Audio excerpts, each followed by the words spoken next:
Bonjour à toutes et à tous, bonjour à tous les suiveurs et à tous les inconditionnels de Grégoire Omnisport. Moussawa Moussawa Gueye, plus présent dans les tribunes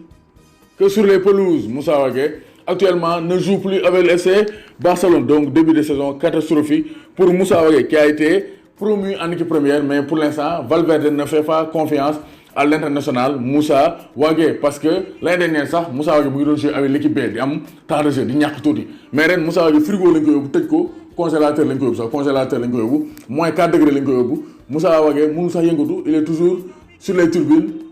aux côtés de Lionel Messi. Suarez temps yi doon blessé actuellement il est seul dans les tribunes, donc Moussa Wagué il doit revoir son cas war naa jéem a xool nan lay jéem a amee club près janvier pour dem club bi nga xam dina mën a football parce que jusqu'à présent Valverde war na ko ne il fait pas part de ses priorités. Pourquoi Jordi Alba blessé mu jël Semedo yóbbu ko gauche wàcce Sergio Roberto côté droit te dafa waxoon day insérer Sergio Roberto au niveau du milieu de terrain. Valverde l'avait dit, Sergio Roberto va évoluer au niveau du milieu de terrain cette saison, mais gis nañ ne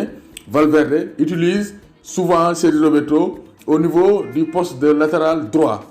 Poste de latéral droit où Moussa Wagué devait être la doublure de Nelson Semedo mi nga xam ne début saison bi il est en feu muy def ay match yu baax a baax moo tax ñuy laaj Moussa Wagué est-ce qu'il n'a pas fait le mauvais choix en rejoignant le FC Barcelone ou bien en ne pas demander un prêt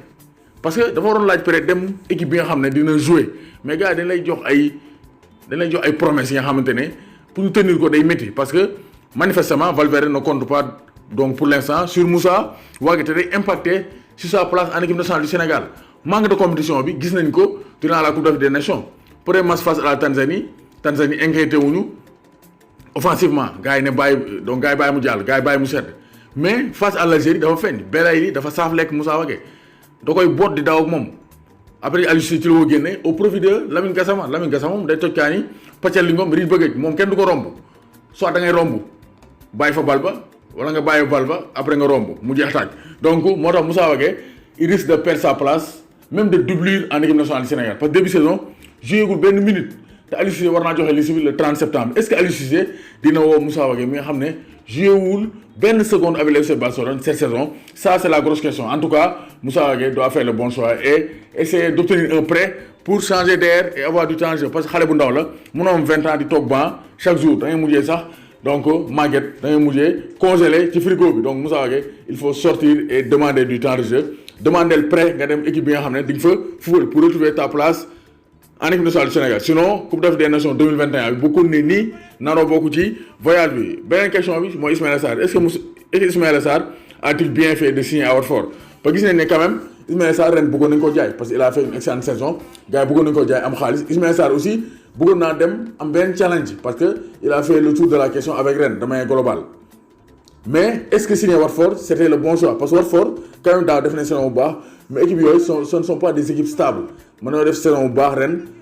année bi topp ñu wàcc te cette saison en 6 journées Watford 2 points la ñu am en Premier League. Ismaïla Sarr benn but la dugalagum en 32 de finale de Coupe d'Angleterre, donc de la Coupe de la Ligue anglaise. Hier il est rentré en tant que remplaçant à la 61e minute de jeu. C'est la recrue la plus chère de l'histoire de Watford avec 35 millions d'euros. Loolu aussi da ko war a assumer Ismaïla Sarr. C'est un peu lourd pour ses épaules de 21 ans mais Ismaïla Sarr Quique Flores nee na nañ ko may patience te il va bien travailler. Ismaïla Sarr dina ko lancer au moment propice. En tout cas Ismaïla Sarr il peine à s'imposer moom xam naa Aliou Cissé dina ko parce que c'est un cadre de la tanière mais Moussa Wagué il aura des problèmes pour tenir sa place en équipe nationale du Sénégal parce que joué benn minute avec le FC Barcelone. Moussa Wagué et Ismaïla Sarr ont-ils fait le bon choix de rejoindre respectivement le FC Barcelone ou bien Watford? maa ngi xaar ses réponses en commentaire. Est-ce que Ismaïla Sarr ak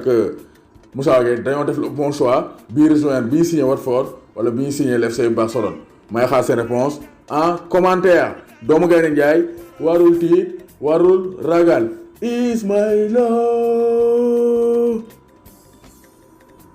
Sarr. Donc maa ngi bëggee les chers inconditionnels de Grégoire bàyyi ma kenn képp kuy bëggee Grégoire maa lay bëggee bu baax a baax donc Djibril Cissokho l'expert, Arona Mbaw maa lay bëggee Mama Faye Kawman, donc Ibou Gueye Teranga, Ibrahima Gueye Parcelles, donc maa lay bëggee Mamadou Kandé, Ousmane Mbaye, Masek Sila, Boubacar Diallo, Abdigno, Lamine Bara, Nongoka, Touré Mani Mori Makani Ndiaye Momo Pro maa lay bëggee bu baax Petit Guène Ousmane Guène Modou Guène maa leen di bëggee Mambay Xelkom Mohamed Ndiaye Pape Fall Sara Fall Modou Dieng donc Moussa Dieng maa lay bëggee Amadou Dieng donc Amadou Niane maa lay bëggee bu baax Petit Dieng Bara Gueye Bara Ndiaye maa lay bëggee Bamba Ndiaye depuis Touba Khady Sila donc Mame Diarra Koli Matar Sow Bassirou Gningue Papalay le grand consultant maa lay bëggee bu baax Birama Tine Dame Diop donc Mass Mbaye maa lay bëggee bu baax Yamboutine Waalo Couture Madione Nia maa lay bëggee Pambou Binte Diop maa lay bëggee bu baax Xelkom Net Maurice Gueye Ibou Wage Ousmane Tamba Ibrahima Ndiaye bu Moussa Wage maa leen di bëggee di leen bëggee léegi ku bëgg a abonné compte Instagram Grégoire Omnisport da ngay tapé Grégoire _du_bas Omnisport Grégoire _du_bas Omnisport page Facebook Grégoire Omnisport Snapchat Grégoire Omnisport donc partout c'est Grégoire Omnisport mooy Snapchat